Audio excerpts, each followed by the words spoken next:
आप सभी को अहोई अष्टमी की हार्दिक शुभकामनाएं। एक बार एक साहूकार था जिसके 7 बेटे थे, 7 बहुएं और एक बेटी भी थी। दीपावली से पहले कार्तिक कृष्ण अष्टमी को 7 बहुएं अपनी इकलौती ननद के साथ जंगल में मिट्टी खोद रही थी। वहीं पर स्याऊ यानी सेही की माद थी। मिट्टी खोदते समय ननद के हाथ से सेही का बच्चा मर गया। स्याऊ माता बोली कि मैं तेरी कोख बांधूंगी। तब ननद अपनी 7 भाभियों से बोली कि तुम में से मेरे बदले कौन कोख बंधवाएगा। तब सभी भाभियों ने कोख बंधवाने से इनकार कर दिया, परंतु छोटी भाभी सोचने लगी कि अगर मैं कोख नहीं बंधवाऊंगी तो सासू बहुत नाराज होंगी। मन में ऐसा विचार कर छोटी भाभी ने ननद के बदले में अपनी कोख बंधवा ली। इसके बाद जब भी उसके लड़का होता तो 7 दिनों बाद ही मर जाता। एक दिन उसने पंडित जी को बुलाकर पूछा कि मेरी संतान 7वें दिन ही क्यों मर जाती है पंडित जी। तब पंडित जी ने कहा कि तुम सुरही गाय की पूजा करो। काली गाय स्याहू माता की भाईली है, वो तेरी कोख छोड़े तब तेरा बच्चा जिएगा। इसके बाद से तो वह बहू प्रातःकाल उठकर चुपचाप काली गाय के नीचे सफाई आदि कर जाती। गौ माता एक दिन बोली कि आजकल कौन मेरी सेवा कर रहा है, मैं आज देखूंगी। तब गौ माता अगले दिन खूब तड़के उठी। उन्होंने क्या देखा कि साहूकार के बेटे की बहू उसके नीचे साफ सफाई आदि कर रही है। गौ माता उससे बोली, मैं तेरी सेवा से प्रसन्न हूँ, जो इच्छा चाहे वो वर मांग ले। तब साहूकार की बहू बोली कि स्याऊ माता तुम्हारी भाईली है और उसने मेरी कोख बांध रखी है, सो मेरी कोख खुलवा दो। तब गौ माता ने कहा, अच्छा ठीक है। अब तो गौ माता 7 समुंदर पार अपनी भाईली के पास उसको लेकर चली। रास्ते में कड़ी धूप थी तो वो दोनों एक पेड़ के नीचे गई। थोड़ी देर में वहां पर एक सांप आया और उसी पेड़ पर गरुड़ पक्षी का बच्चा था। वह सांप उसको डसने लगा। तब साहूकार की बहू ने सांप को मारकर ढाल के नीचे दबा दिया और बच्चों को बचा लिया। थोड़ी देर में गरुड़ पक्षी आई और वहां खून पड़ा देखकर साहूकार की बहू को चोंच मारने लगी। तब साहूकारनी बोली कि मैंने तेरे बच्चों को मारा नहीं, बल्कि सांप तेरे बच्चों को डसने आया था।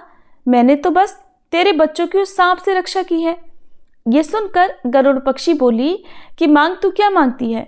तब वह बोली, 7 समुंदर पार स्याऊ माता के पास पहुंचा दो। गरुड़ पंखनी ने दोनों को अपनी पीठ पर बिठाकर 7 समुंदर पार स्याऊ माता के पास पहुंचा दिया। स्याऊ माता उन्हें देखकर बोली, बहन बहुत दिनों बाद आई हो। तो वह कहने लगी कि बहन मेरे सिर में जूं पड़ गई है।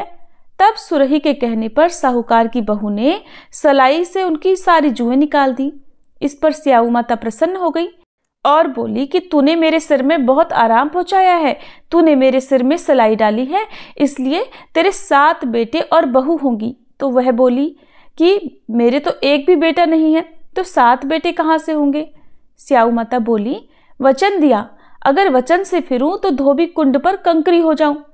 जब साहूकार की बहू बोली कि मेरी कोख तो तुम्हारे पास बंद पड़ी है। ये सुनकर स्याऊ माता कहने लगी कि तूने तो मुझे बहुत ठग लिया। मैं तेरी कोख खोलती तो नहीं, लेकिन अब तो मुझे खोलनी पड़ेगी।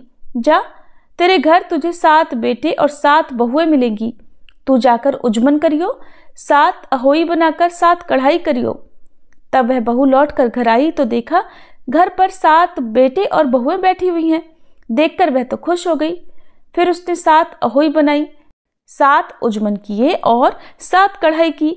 रात के समय जिठानियां आपस में कहने लगी कि जल्दी जल्दी नहाकर पूजा कर लो, कहीं छोटी बच्चों को याद करके रोने ना लग जाए। लेकिन थोड़ी ही देर के बाद उन्होंने अपने बच्चों से कहा कि जाओ अपनी चाची के घर जाकर देख कर आओ कि आज वो अभी तक रोई क्यों नहीं। बच्चों ने जाकर कहा कि चाची तो कुछ मान रही है और खूब उजमन हो रहा है।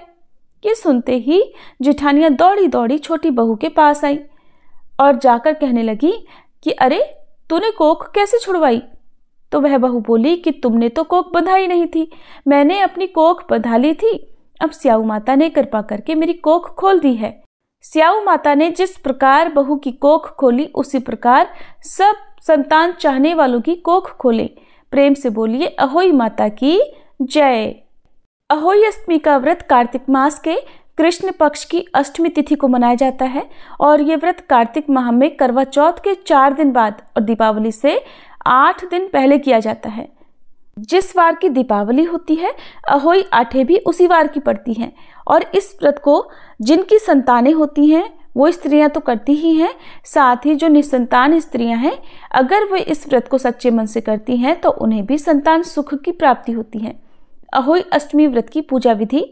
इस दिन महिलाओं को सुबह जल्दी उठकर स्नान करके दिन भर निराहार और निर्जल रहने का संकल्प लेकर व्रत प्रारंभ करना चाहिए। दिन भर व्रत रखने के बाद शाम के समय दीवार पर अष्टकोष्ठक की अहोई की पुतली रंग भरकर बनाई जाती है। उस पुतली के पास सेई और सेई के बच्चों का चित्र भी बनाएं या फिर आप बाजार से भी अहोई अष्टमी का चित्र मंगवाकर दीवार पर लगाकर उनका पूजन कर सकती हैं। सूर्यास्त के बाद यानी तारे निकलने पर अहोई माता की पूजा करने से पहले धरती माता को पवित्र करके चौक पूर कर 1 लोटा जल भरकर एक चौकी पर कलश को रखकर पूजा करें। अहोई माता का पूजन करके माताएं कहानी सुने।